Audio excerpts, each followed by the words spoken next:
ladies and gentlemen, the man of the day, Colleen.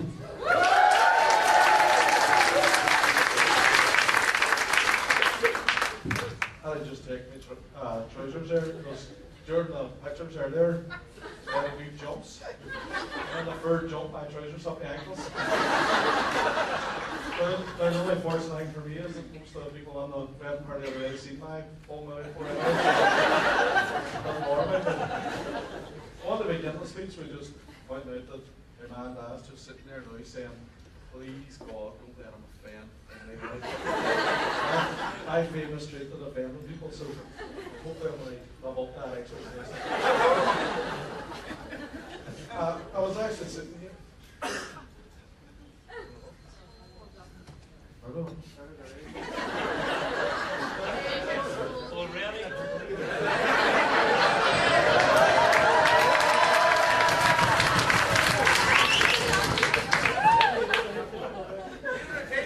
I was actually sitting here today and I was looking for the room and I was sort of like, God, had a row out there, some argument out there, that's good out there. So I sort of came to the conclusion that I had about some sort of row in some shape, form or fashion, maybe approximately 90% of it. I sort of sat thinking to myself and thought, well, that's ain't right, you know. But I came to the conclusion, you know, I'm open enough and honest enough to admit it, but actually, I associate with a wild out argument.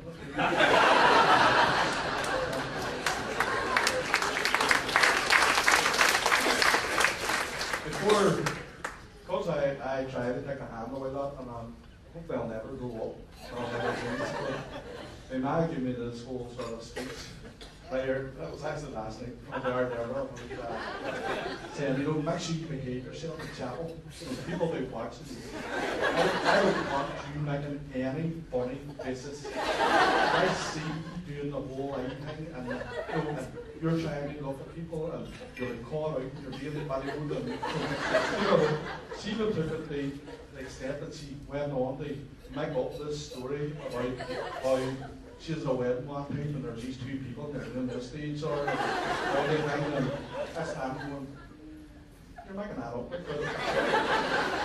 fairness to me, man, you know, I'm not a religious family because I think it's all a parable, I was taking that out to the grace. So there was some point behind it. But I think my man, in fairness to my man, I think she thought whenever it came to love, whenever I was meant to say I do, I think my man thought I was going to say hell yeah.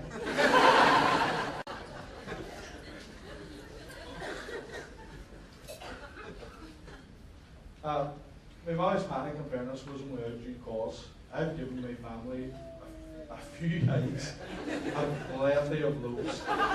Plenty of blows. Now, whether it be in school or whatever. Now, I'm going to use today to explain that none of this was my fault. At all. This is me clear as day. So, growing up in a family, we got one brother, Daniel, and three sisters, Deborah, Suzanne, and Elaine. So I obviously looked at them being the youngest. So when it came to, I was always, I know you wouldn't think it now, but I was far too competitive about sport. I learned that from our Elaine.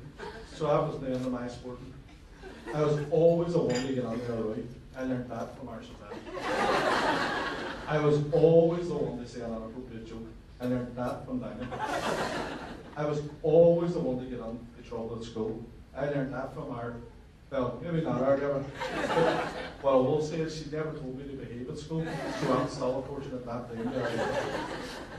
I started school at Royal College where my dad taught, and then I moved on to college. My mum says that after every parents' night, she used to sit in the school car park, cry. Sit there crying. Now I take serious issue with this. Because I can't believe that my dad would speak to my man like that.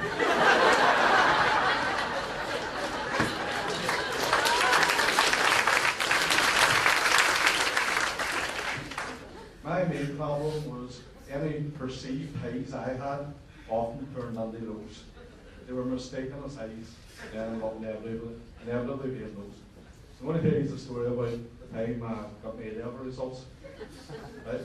So, waiting on my A-level results wasn't exactly waiting on Christmas morning. There was nobody in any great rush to get them. Everybody could see what was coming. Nobody said it, but everybody knew it. I knew what everybody was thinking. So, my dad had tried to inspire me about 2 or 3 months before, offering me £1,000 for an egg. And he'd give me the car if I got 3 years. He knew his money, I said. I think my dad's thinking was that he thought, I give him £1,000 for an egg, he'll aim for an egg, he'll probably mustn't have a seat. So, the more than my level results, I slept on. There's no shock there, I constantly sleep on. Our Liam woke me. My mum and dad actually went on holidays to America.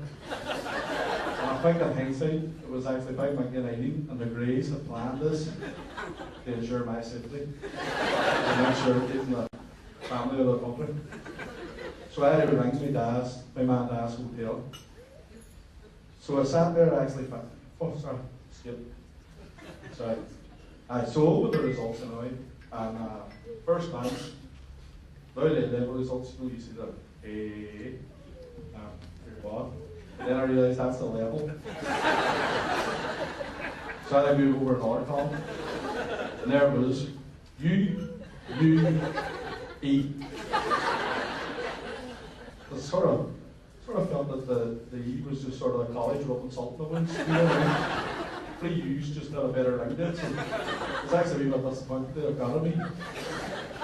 So I had to ring them at my mum and dad's hotel anyway. So I actually sat there thinking, they put the worst 2 first, or they put the so-called best one first.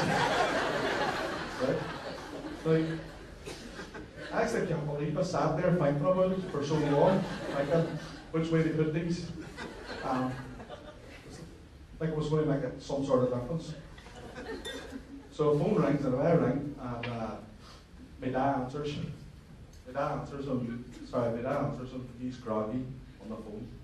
I think it was like, say 7 o'clock in the morning or whatever over there. And he answers and he says, well, how'd you get on? This stage I think, put the best one first. Dad says, Dad, I got a knee. He drops the phone, right? Drops the phone and I think, oh jeez, this is a disaster. Screams out at him, help, wake up, help, he got an A.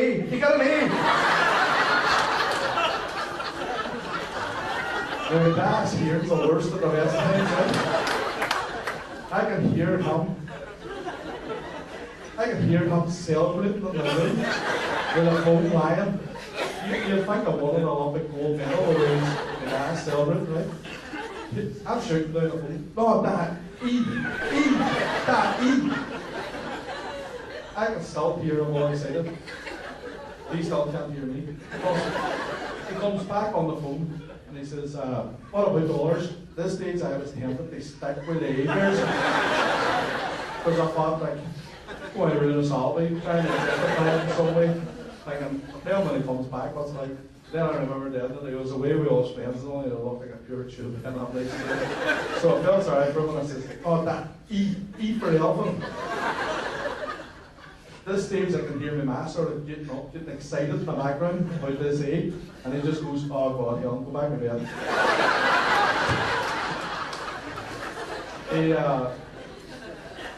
We dialed in, and my thinking about which one they put, whether they put the best one first or not. He was thinking the same, but he thought differently to me, thinking he put the worst one first. So he comes on, he says, what about the other 2? And I thought, no, forget about it. So I want to speak now about Jonah's family.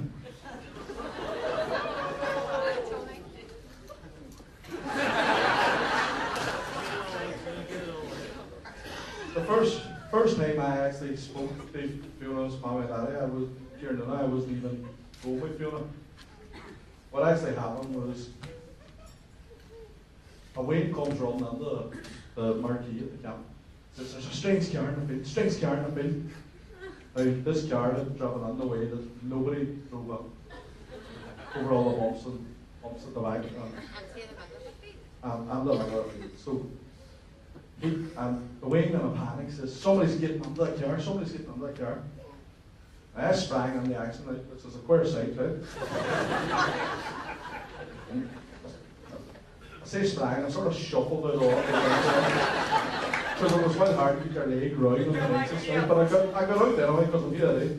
So, and I thought about it because not my film, not my watch, my dad killed me if I lose a wing. Right? And I says, I'm catching this boy. So, I lifted up my flat with a pen, and I looked out, the car was silver, badly parked, and then the darkish windows, right? I could see what appeared to be somebody that was blind behind the wheel.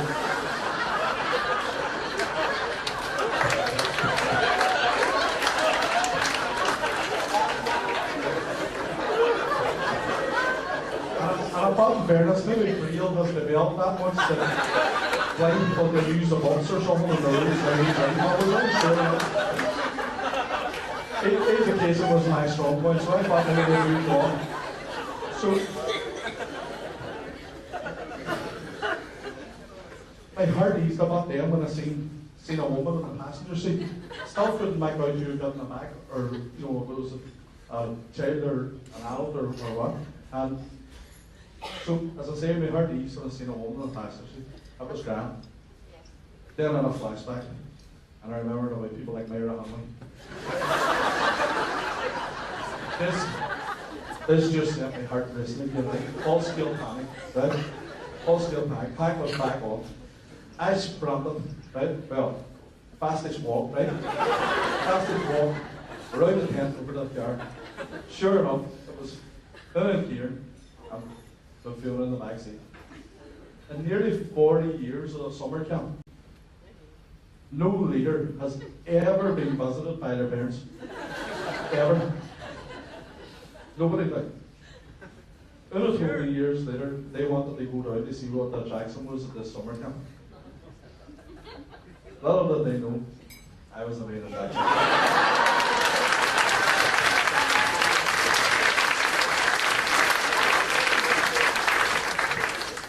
Hey, not one for blowing my own bubble, but I was a breath of fresh air, that rallies.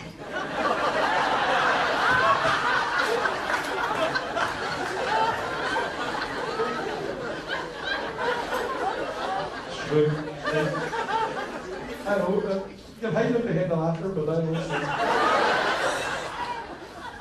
First time I met Kieran, he told me, I'm not addict. I'm not addict. You have 2 useless sons, and then half useless son. Now, I'll used to say which one's useless, right? If it's 2 useless, sorry, which one's half useless. But don't take a genius to work out that there's only one son sitting up here.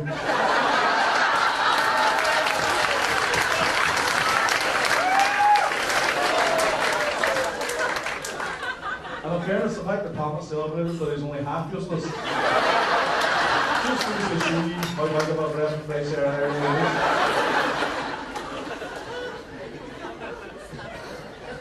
is. Kieran soon sussed out I can do a bit of DIY. Should have listened to my dad's warnings about, no, don't get caught, don't get caught. I got caught next time. I had access to power tools, Kieran didn't know how to switch on. I definitely wasn't afraid of our work. Finally, Kieran and I had a son.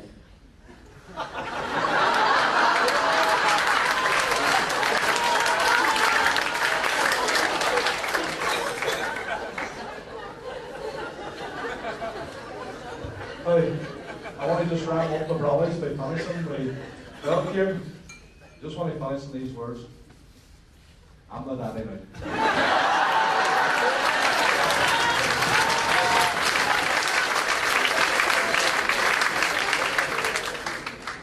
Right, I move on to my beautiful wife. People talk about love at first sight. Right?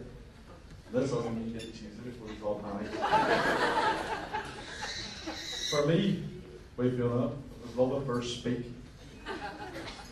Not to do with her singing, not to do with her singing, right, singer, not to do with her singing, not to do with her accent, not to do with her voice. So Fiona comes over me. I'll explain now with 3 quick stories.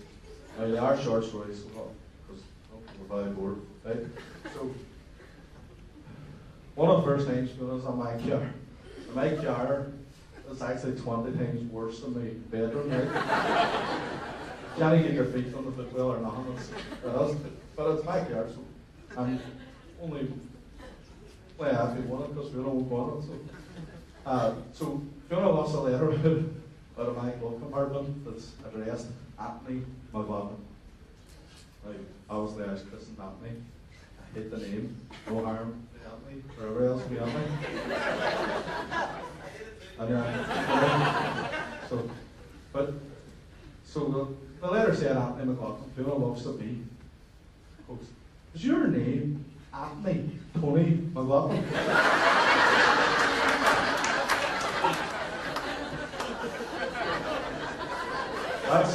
That's love at first sight.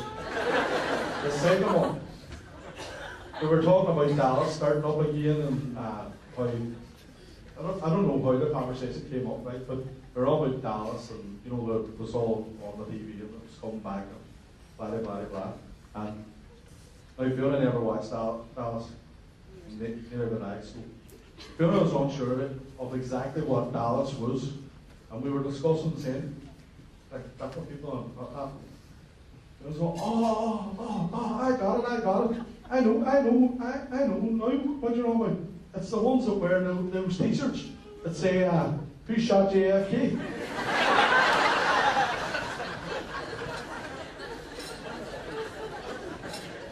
And the final one is, we were sitting watching it at the 10 Cats. It was around the time that Obama was running for presidency. Now, Jimmy Carr told a joke about Obama. I don't even know what we were going to tell this. Jimmy Carr told a joke about Obama anyway, right? So I laughed. It wasn't that funny, right? But we sort of wanted to go, Fiona doesn't budge at all. I looked at her and I says, do you even know? Do you know who Obama is? Fiona looks at me so proud. She says, aye, I do. I said, she goes, Obama bin Laden.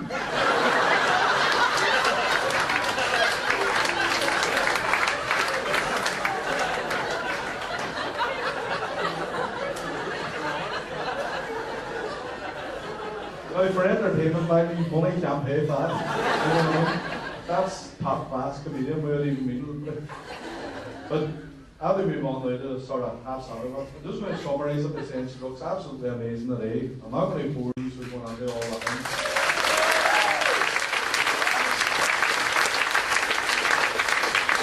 Here one went over this, and we just do one clap at the end, because I hate when somebody says something and everybody claps and then clapping again. I do know, right? So you start clapping, I'm walking out. Oh. I want to thank everybody for the generous gifts, right? I want to thank the whole family. I want to thank the whole families for everything, right? They've been brilliant. I want to thank Leslie Ann McGrory for the camping cake and the bows at the chapel. I want to thank the man in the back up for the cake. I want to thank Monica, Patty, Jackie, there's Maria. There's the Maria Coppa for the music. And I want to thank the hotel. You can get them all in that bed and then that's me done. Thanks a million.